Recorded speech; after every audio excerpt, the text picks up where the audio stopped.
people would walk by and laugh at me, like blatantly. And this last one I went to, I think, is the first time I've ever gone to this specific series of conferences and not been laughed at. Things don't change without leaders. Have you ever felt like people didn't get you, your values, or maybe your ideas? I have. All three. And so has our guest today, who was recommended by our previous guest, Dr. Emily Junker. Dr. Laurie Dohmen went to UPenn for vet school with a huge love for equine medicine, but quickly became a mixed animal house call vet, learning to love companion animal medicine. One day, she told her husband that if I'm going to say that my practice is an extension of my family, I better start making that so. She started to get training in acupuncture, food therapy, herbal medicine, studying under the most well-known herbalists, and completing her Master's of Science in Therapeutic Herbalism. She is also published frequently in peer-reviewed journals.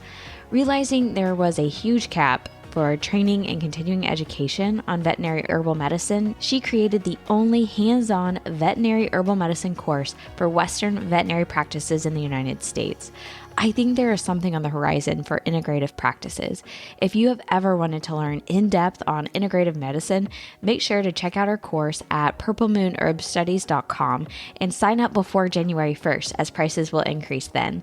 I'll put links, like always, in the description below. To get a deeper description of what Laurie's hands-on course covers, listen to the very end after my ending summary. This is not your traditional CE. Now, let's get to the conversation with Dr. Laurie Dohmen. Because you're kind of a farm girl, right? Yes. Yep. Yeah. When we moved to Kentucky when I was 3.5, my mother said, "Oh, we're in Kentucky. We need to learn to ride horses." And I think to this day, she still regrets it. She's a New York City girl, and I am completely a Kentucky farm girl. So. Well, so I actually rode horses when I was little too, and there's just something special about a girl and her horse. So, but it sounds like you took it to the extreme because you really did latch on to horses. It sounded like kind of your calling from a very young age. Is that true? When did you know you wanted to get into vet med? Yes.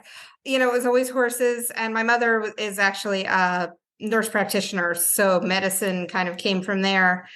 And I was eventing really competitively, and I did actually have to make a choice to pull back on my riding so that I could do the academics required to go to veterinary school. So I did that too.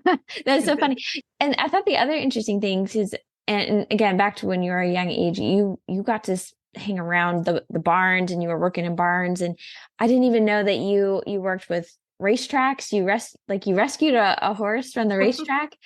So I went to college, to Mount Holyoke College, which has a riding program. It's one of the best riding programs in the country. And that's part of why I went there, was to be able to still do the academics and yet get back to horses and all of that.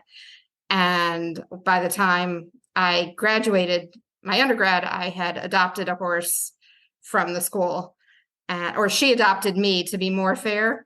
I have to tell you this story. She would nicker when my car pulled in the parking lot. She was the last stall next to the parking lot. She would be in other lesson programs, and she would stop dead and stare at me if she saw me anywhere. She once laid down with a different rider on her and just was like, "I'm not going. You will not ride me." So she picked me. I didn't pick her, and I had her until she passed away a few years ago. But so when I came down back to Penn for vet school, I was absolutely looking for a place for my horses, and I found a place that I was really happy with. And then the woman who was taking care of the barn moved to Delaware, and I moved my horses with her, and she merged with a racetrack guy, and they were like, "This is great experience for you."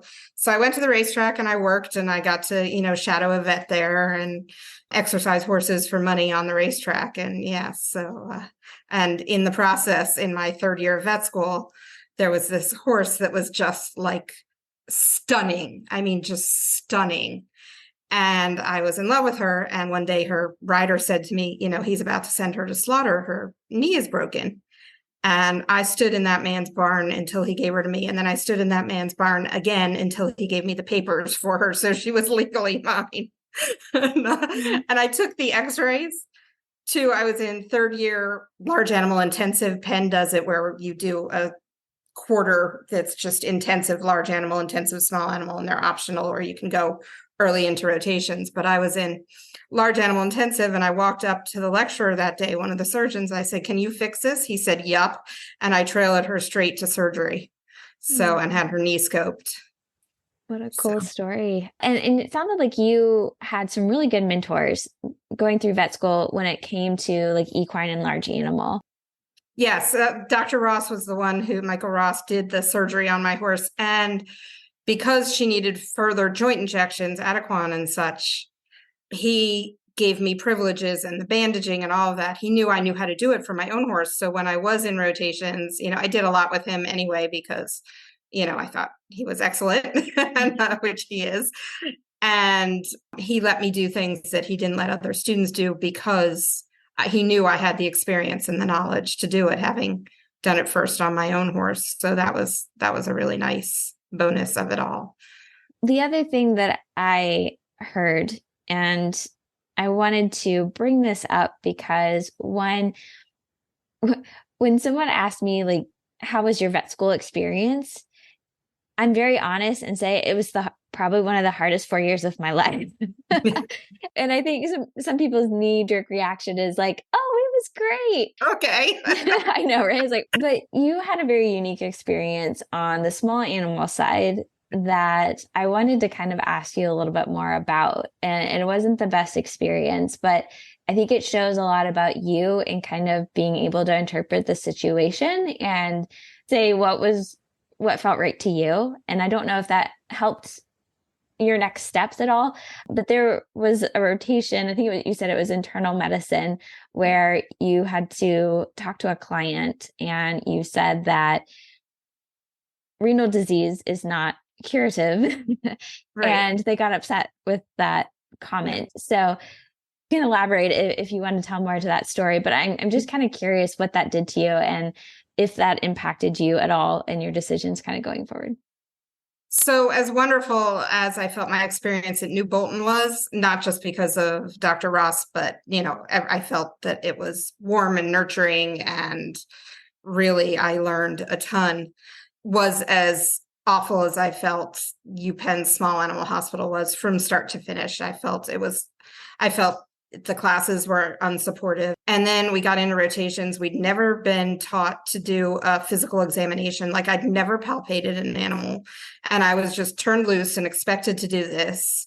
And yes, and then I hit internal medicine, and I told a client that, renal failure was very treatable and we could keep his cat alive for a very long time, but it was not curable. And they pulled me into the back, never let me interact with another client, and gave me a C in the rotation. They couldn't fail me because I think they realized then they would have had legal ramifications of me telling the truth, but they did the next best thing they could do. Everything at Penn, we fix everything. That's kind of the motto, and that's just not factually accurate.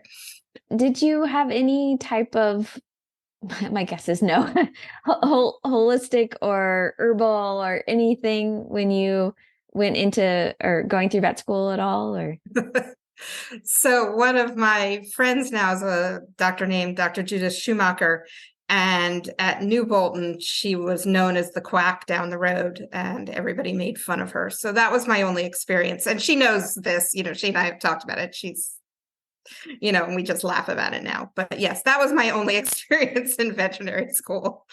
So, and my mother, I came from very U.S. biopharmaceutical medicine. So it was, I don't know, but something was always in me that was not the path for me. So when did you start to gain interest in maybe finding other ways of treatment options, or did that come from your personal life? Like, were you interested in picking certain foods for you and your family? How did that kind of transition into your work? The whole biopharmaceutical thing never really felt comfortable for me.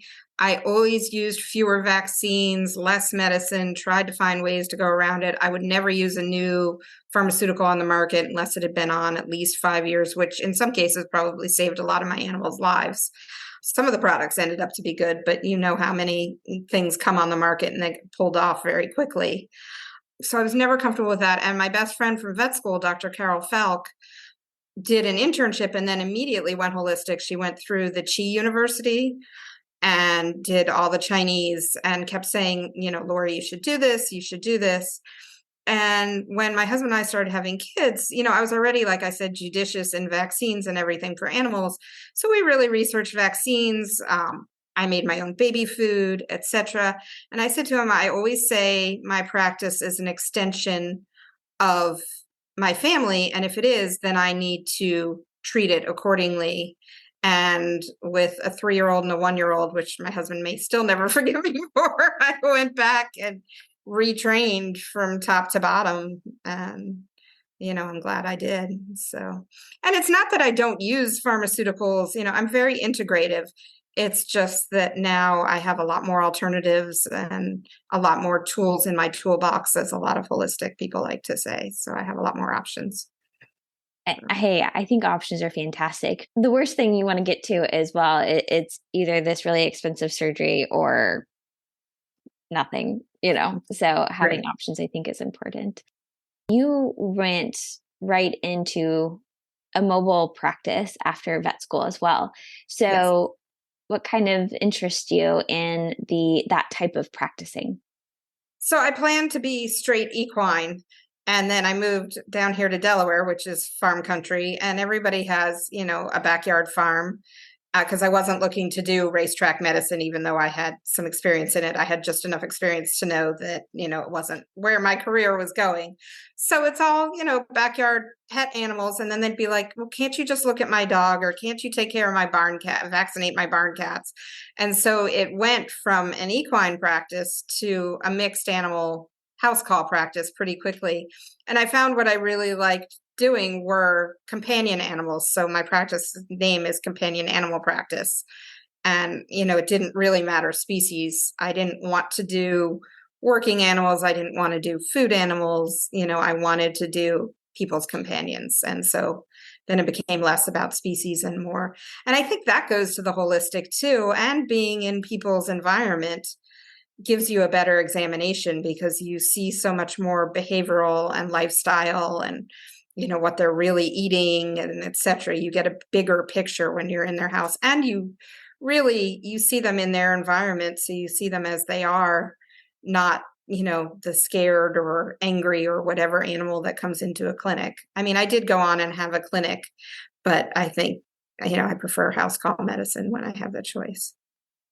And your relationship with the client, I would imagine, is also kind of special, because when you have someone come into your home, that there's some vulnerability to that. And so I don't know, did you find kind of like the relationship with clients was a little special too? Yes, it's funny. They invite you in like you're a guest. Do you want anything to eat? Do you want to drink? And it's like, no, I'm here to work. It's almost like you have to have more of a boundary while also being more personal. So it was a fine line, and sometimes it works and sometimes it just gets awkward. And sometimes you end up with friends, because you've been in their space so much. Eventually it evolves to, where they really become your friends. So it can run the gambit, but overall I think it's a good thing. But I do think it takes a personality that's prepared to have boundaries, because those boundaries are much more blurred when you're in somebody's house than when you're in a room. Yeah. When you walk into somebody else's hospital space, there's like that threshold that you cross, right, that this is not my area. So yeah, that makes sense. So pros and cons, good perspective. The other thing I wanted to ask too is, you go to Delaware for your horses, and your husband is not in any type of veterinary medicine. So how did you two meet? I was just curious to ask that question. No, this actually is great. So I was making house calls and I was driving around listening to the radio, and he was the personality on the radio, and I liked what he had to say. And I always say, I still do. We've been married 22 years and 23 years, something like that. And I still like what he has to say. So yeah. Aww. So like, did you call in and say, hey, I like what you did? One of his coworkers was my client, and I went and I was asking, and I was trying to be all cool and ask about, all the people on the radio, but the wife was smarter than that. And long story short, she hooked us up and we've been together ever since. So yeah. Oh, I love that too. And hey, you never know, your client may be able to set you up. Well, going back to the integrative approach, I like you told this to me that coming out of vet school and probably right after your small animal rotations, you're like, I am never going back to school. I am Right. done with this. But you just kind of had to find what you wanted to study, and it sounds like you're a huge learner. So you start doing classes and studying on integrative approaches and the herbal medicine and everything. But there wasn't a lot in veterinary, so you were going through human aspects. So I'm really curious to hear more about that experience being a veterinarian, going through, things that were supposed to be targeted for people, and how did you learn to translate that to where you wanted to practice? I mean, you can always take that for yourself personally back to your family, but when it came to translating it back into the different species you work with, how was that process? So one thing I will say kudos to Penn for is they taught veterinary medicine very much including humans as another species. So I think we learned a decent amount of human medicine. I'm not talking about diseases and stuff like that, but like anatomy and physiology. I think humans were not 100% included, but very often used for comparison. So I think I had a good understanding of, just like we learned the differences between a cat and a dog, I think I had a little more translational ability there. I did take IVIS, which was strictly veterinary for my acupuncture, but I think that also helped because you had to then translate Chinese medicine, and the Chinese medicine is non-species specific. So I think all these things put together made it easier for me to see connections. And I think I started on more the physiology level during my herbal masters. I did an herbal apprenticeship first with Rosemary Gladstar, and then I went on and got my master's. I sat in on a course about sports nutrition, and I could see herbs for the physiology of the actual muscles. And muscles are muscles. And I had actually written in vet school a paper on fast twitch and slow twitch muscle, and all of that fit into it. So I think it started translating there, and then building it up into the whole animals, became easier and easier. But you and I talked when we spoke before about Susan Wynn, who we both know. When I was trying to figure out how to translate all of this into veterinary, I met her at a holistic conference, and I said, where do you learn to do herbs for animals? And she said, oh, you don't, you just learn human and you just translate it yourself. And that was the moment I knew I was going to write a course, because there needs to be a course. It's not that easy for everyone to translate. People's brains are different. People do things differently. And there needs to be a hands-on veterinary course. And it was then that I knew I was going to write it someday in the future. And you're able to bring the different types of practicing medicine together as well, that I think could make it more approachable for a larger audience. Because when I was looking at all the different people that you've studied under, to be honest, I don't recognize any of them. So they're probably like huge celebrities in certain circles, just like us. I go to a conference, and I took my husband to VMX last year, and we're in the expo hall, and I see Dr. Chrisman walk by, and I'm like, oh, that's a really famous veterinarian. And my husband's like, all right. So for someone who isn't as knowledgeable in that area, we don't understand like how big that is. Right. But you're able to kind of marry these two. And I think, you've said that you get asked to speak at a lot of conferences because you know how to like balance all of this information and make it digestible for like multiple audiences, which I really appreciate as well. Rosemary sounds very, very interesting. The way you described her as just being such a lovely human being, and just had this presence that, you were happy to be in her presence, I thought was really neat. Were you one of her first veterinary individuals that she had as a student? Actually, I was her second. Second. Again, when my children were young, I was reading more holistic magazines, and there was this one called Body and Soul, which has since been unfortunately discontinued because it was a lovely magazine. And they did a story about her. I mean, she is the godmother of herbalism in the USA. So she's, like herb companies are all named for her, schools are named for her. She's definitely our fairy godmother, and I'm lucky to have her as a mentor and a friend. But the expose talked about her apprenticeship and that it was a home study and then weekends. And they mentioned a vet who had taken it. And I was like, huh. And I tried to call the vet, and it winds up he's her personal vet, and because in the neighborhood, and he was on some extended trip and out of the country for like 3 months or something. So I never spoke with him. But I was like, what the heck? It wasn't very expensive.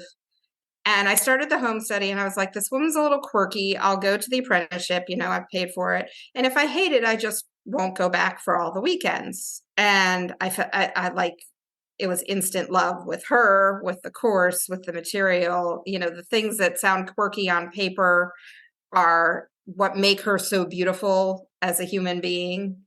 And it was just an amazing experience. And I'm really glad I did it, because she's what is called a folk herbalist, so she does it from a very hands-on, in your kitchen kind of aspect, even though she probably knows more medicinal systems than me. She certainly knows traditional Chinese medicine. She knows Ayurveda, knows tons more Native American than I do. Her grandmother was Armenian, so that was her background. She's incredibly educated, but she comes across as just doing it in her kitchen. So then when I was thinking about getting my master's, I actually called her up and I said, should I do this? And she said, yes. And then she was right, because it gave me the science side of it, which is very important for us as doctors. And especially, like you said, talking to people, that's the language we learned. So speaking that language is always very useful.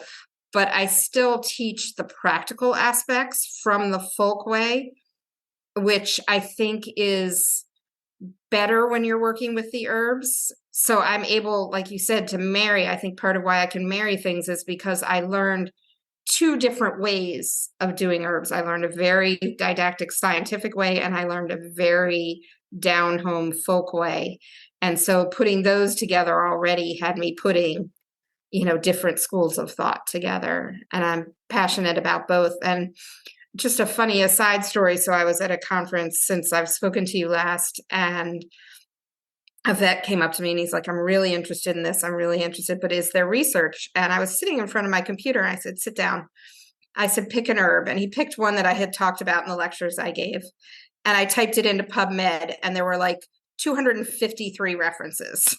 And he just went like this, just like that. He's like, okay, I'm sold.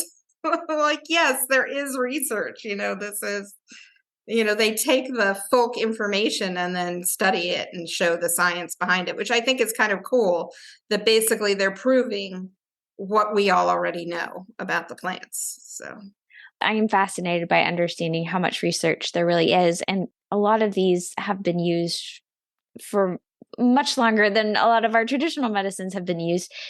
So I guess what I'm hearing some of my colleagues say in the back of my head is, but have they been studied in the species that we work with?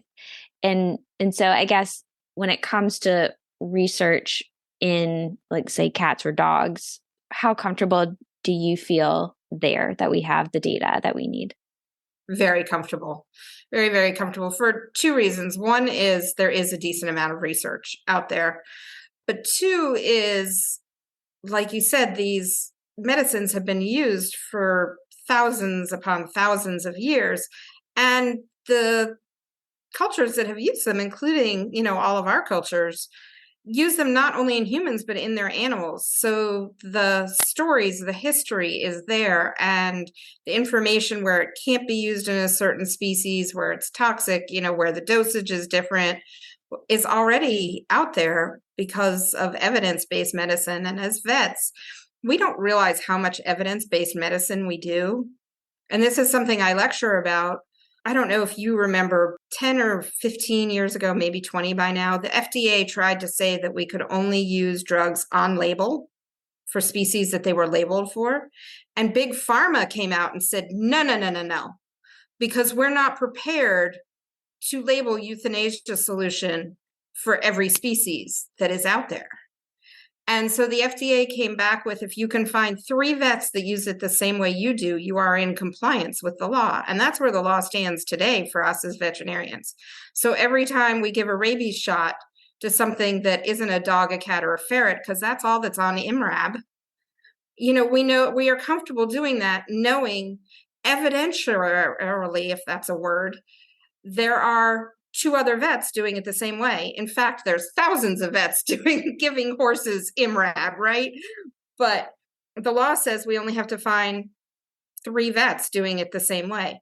So in that, if we look at the history of the herbs, there's way more than 3 people who have used them in their animals, and the historical evidence is there, and there's a lot of research into how traditions are using it, and then they take that research and start to study it in whatever species they're studying it in. Mm-hmm. So yes, it's there. Yeah. Listening to all the things that are in the course that you have created, which also you know, it's hands-on, it's an experience. Actually, now that you talked a little bit about Rosemary's structure, it sounds a little bit like that too, that you've got, the weekends, and that's very hands-on. I actually based the class half on my apprenticeship with Rosemary Gladstar and half on IVIS. Those were my templates for how I put the scheduling and the timing together of the class.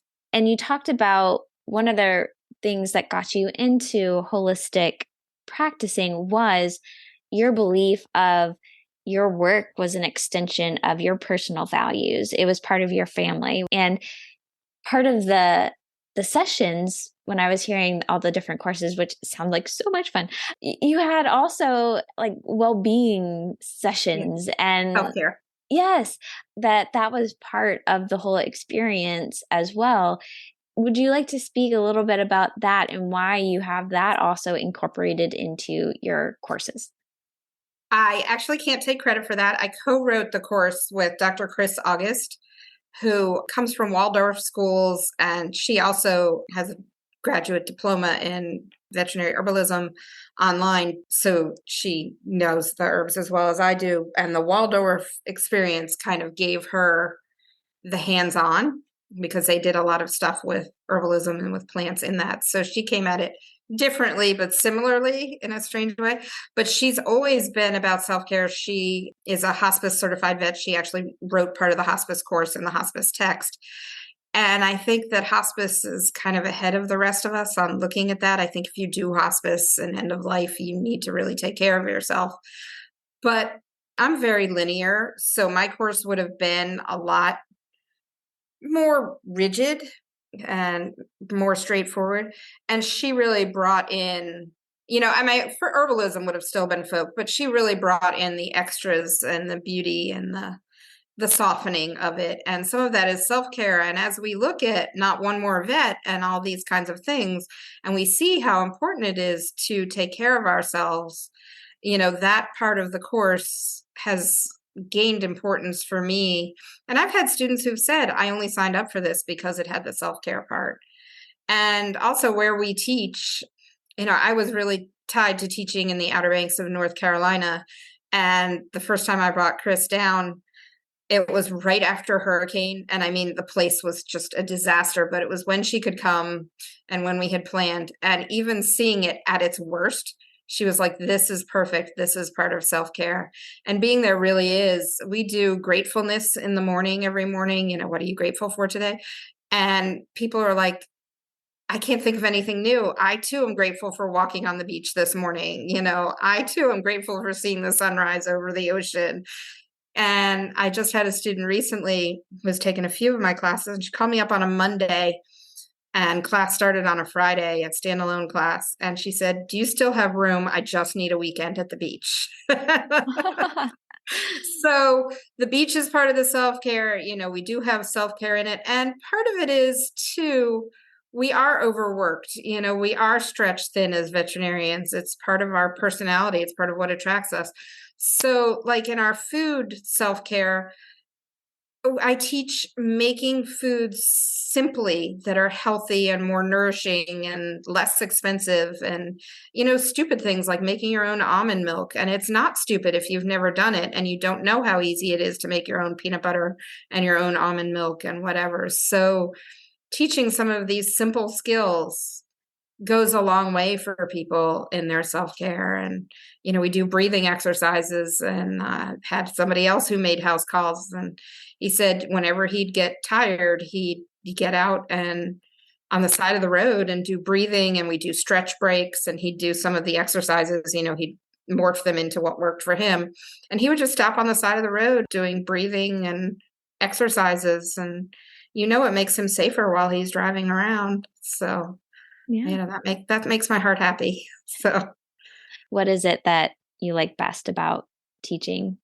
I love it when the students have those moments where it's not just things fall into place, but something really like shifts for them. And I see that a lot. I had a student in my very, very first class, and she didn't speak. She talked like this, and you couldn't ever hear her, and she had no personality. And she seemed very sweet, but nobody really knew her. And in November, we take a break from November to March. And in November, we were at the top of a staircase. I'll never forget it. And she walks by me and she's like, "Goodbye, I'll see you in March. I'm going to quit my job." And she just kept walking. And I'm like, what just happened here? And she came back in March, and she had quit her job, and she spoke and she interacted, and she was bright. And she's now one of my friends. I love her. Those are the things that I love the most, when something really shifts for somebody in the class. And it doesn't have to be that they become an herbalist, but it's just that I give them something that enhances their life. That's the most satisfying thing. Wow. Transformation in front of you. And she's not the only one. She was the first, but she's not been the only one that's had a significant transformation in the class. So. Well, not everyone does. Some people take it and walk away, but there are those people who are ready for something and they find it. I love hearing that. And then, because you sounded very, very busy. And one of the things that you mentioned that you were so excited you were able to do is to be with your kids at their events. I think it's your younger son who's the swimmer. My older son. Okay, I got him mixed up. Your older son was the swimmer, and you would bring laptops to the swim meets and things like that. But what does that mean to you now that you've kind of gotten into this part of your career? Are you finding that right balance, that right amount of living out your values? I'll say that. Yes, I really feel like I have. I hope, I don't think my kids are far enough away from it yet to have an opinion of if it worked for them. But when I did close because by then I had a brick and mortar practice, and, so it was evenings and weekends and all the times that they needed me around. And when I did close that, I said to them, look, I will be totally available when I'm home. I'm going to be not home quite as much, but when I'm home, I'm all yours. And so, yes, writing lecture, reading research articles from PubMed, I can do that at the side of a pool. And my younger son has taken up tennis. I can do that at the side of a tennis court. And so I've spent a lot of my time writing lecture, dragging around bags of research articles and books and, big laptop, and doing it wherever they are and being able to be where they need me. And I've also set up my courses to be kind of on an academic calendar. So, and it also works in the Outer Banks. I teach September through November, and then I teach President's Day through the end of April.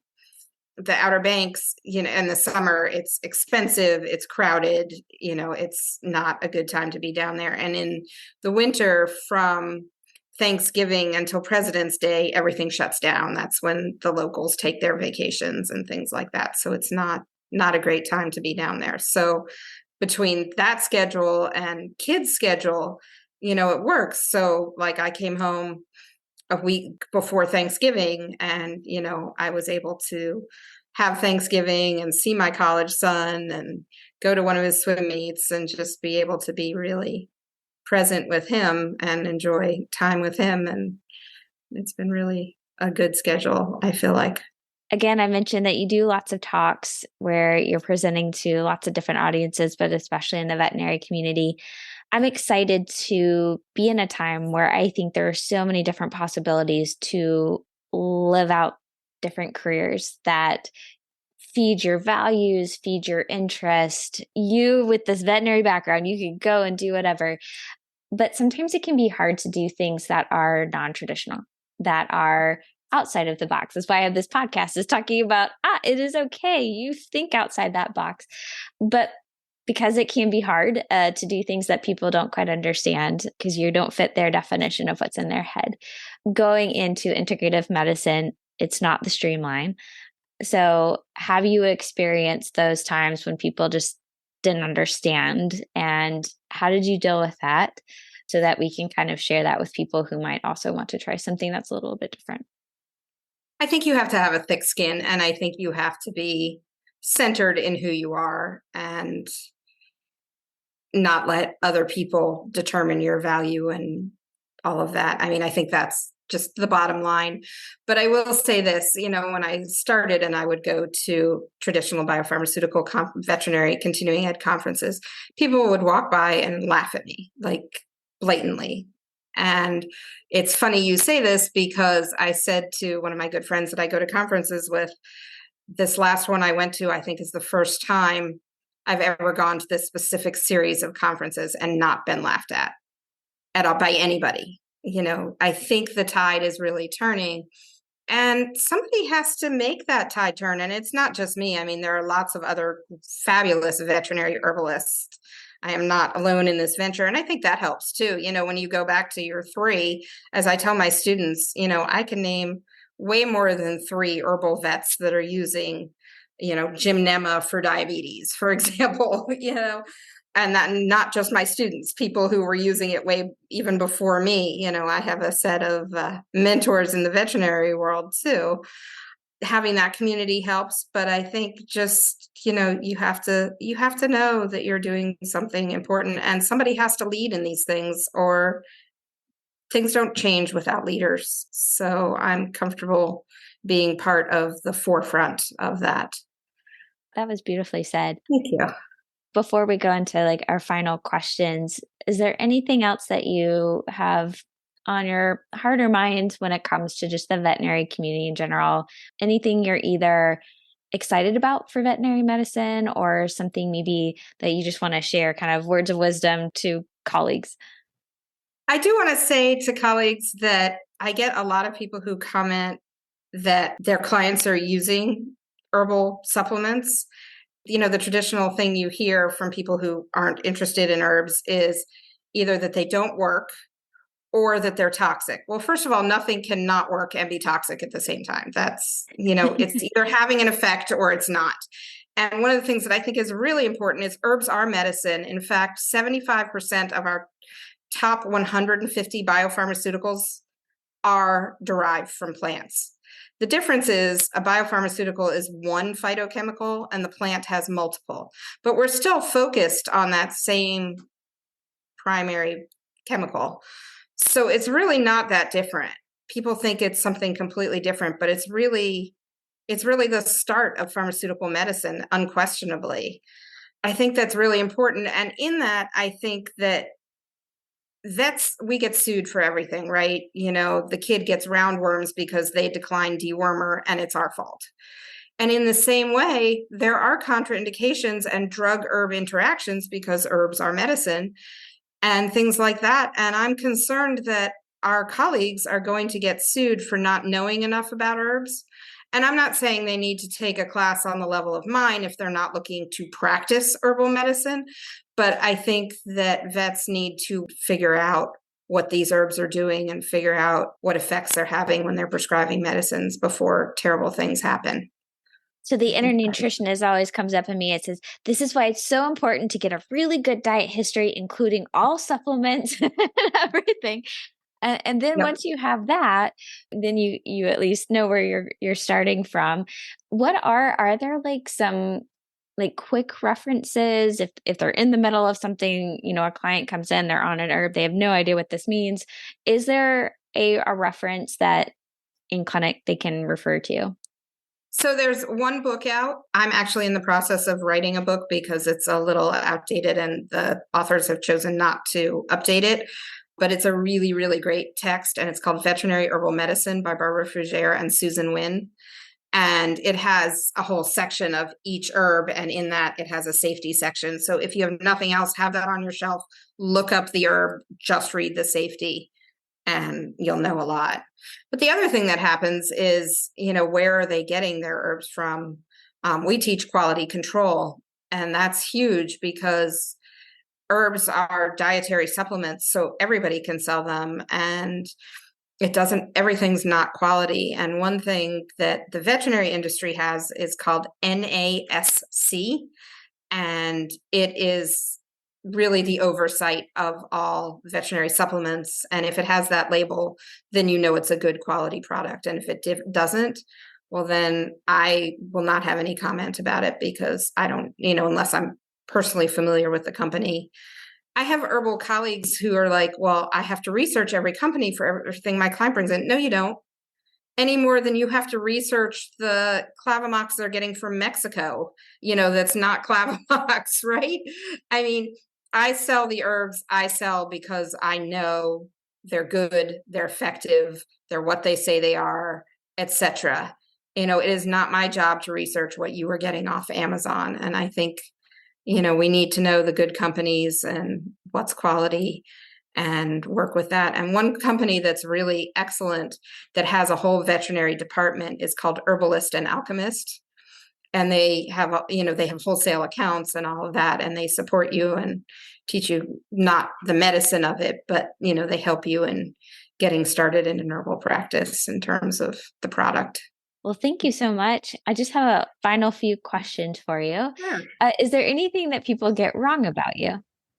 Probably. I think people think that I'm not fun. I think once you get to know me, I like to have fun. Well, maybe that can help with the second question. The second question is, do you have a hidden skill or interest? My whole life revolves around, it's kind of so all encompassing. I have gardens. I love to cook. I love to take care of my animals. I have the horses and the goats. So I feel like everything I enjoy in life kind of revolves around that farmsteady, homesteady kind of thing. Yeah. Is there anything that is on your bucket list that you would like to do? Travel. Travel is definitely always on my bucket list. So yes. Any particular place you have towards the top?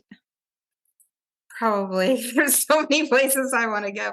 I will say this. I've done 2 herbal trips in Greece and been to Greece 3 times, including with Dr. Carol Falk. We went for 3 weeks when we graduated veterinary school before either of us started working. And it is definitely a place my heart is. And I could always go back to Greece any day of the week. So that is on my bucket list. I want to go to Greece very, very badly.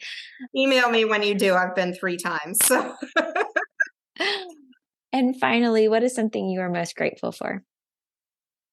Probably my husband and my family, and the fact that I get to do all this for a living. They say if you love what you do, you never work a day in your life. And I would say that is really accurate for me. Thank you for being part of Vet Life Reimagined. Remember, links and resources from the episode are below in the description. And don't forget to hit that follow button on your podcast app. Now, to hear the details of Dr. Laurie's incredible sounding course, here you go. Make sure to sign up before January 1st to get the best rate, and let me know when you do. Can you share a little bit of what is covered in the class? Kind of detail some of the sessions and everything? Sure. The first session has a lot of theory, and then it weaves in through every module. So there are the 5 modules: September, October, November, March, and April. We do materia medica in each one based on organ systems, the way we learn them in vet school. So we do, for the cardiac system, for the respiratory system, for the GI, for the liver, for musculoskeletal, nerves, etc. We do about 3 of those a session. And then we have an herb walk every session. We go to different parts of the Outer Banks and look at different ecosystems and different times of year, which is nice. We have fall and spring. We have labs every session where we learn tea blending is one, but we learn to make oils, we learn to make tinctures. And, sometimes students say, I'm never going to make this, I'm going to buy, and that's fine. But that goes back to quality control. If you know how to make it, then you know how to assess somebody else making it. A lot of people end up making stuff for their own use and then buying stuff for their clinic because that's easier, but they know how to do it and they can do whatever they want with it. And then we have the self-care portion in everyone. And sometimes, like in the food session, like I mentioned, they blend together. So, I teach you to make products for animals, and then we go on and make some products that are great for humans or animals. And then we make some products that are strictly human. And, so we kind of flow it through that way. And we try to have a theme. Not every module, but most of our modules have a theme. So we have one that's based on, food in the GI tract, and that's October. And then in March, we do skin and derm and cleansing, and we do essential oils in that and skincare. And so the self-care is skincare for humans. And so we have some fun with that. We have a movie night. Like I mentioned, we have stretch breaks in all the breaks. We tend to do longer lectures and longer breaks. I find that works better than the way a lot of conferences do it, where it's 15 minutes, but by the time people are actually go to the bathroom and get a cup of tea, they miss half the lecture. So we do longer lectures and longer breaks. And then the very last module, we figured out that we need to give students really confidence that they've learned as much as we know they've learned. So we have cases that they have to work up, and we have a medicine making show, and we have a quiz show with prizes and all these things that send students away with a lot of confidence. There is homework throughout the course. Students have to be able to do this outside of the course. We can teach 150 herbs, but there's thousands of herbs out there. So they need to know how to research them themselves. And again, they need to know how to make products if they choose to. So it's not overwhelming, but you have to be prepared for a small amount of homework. So, yeah.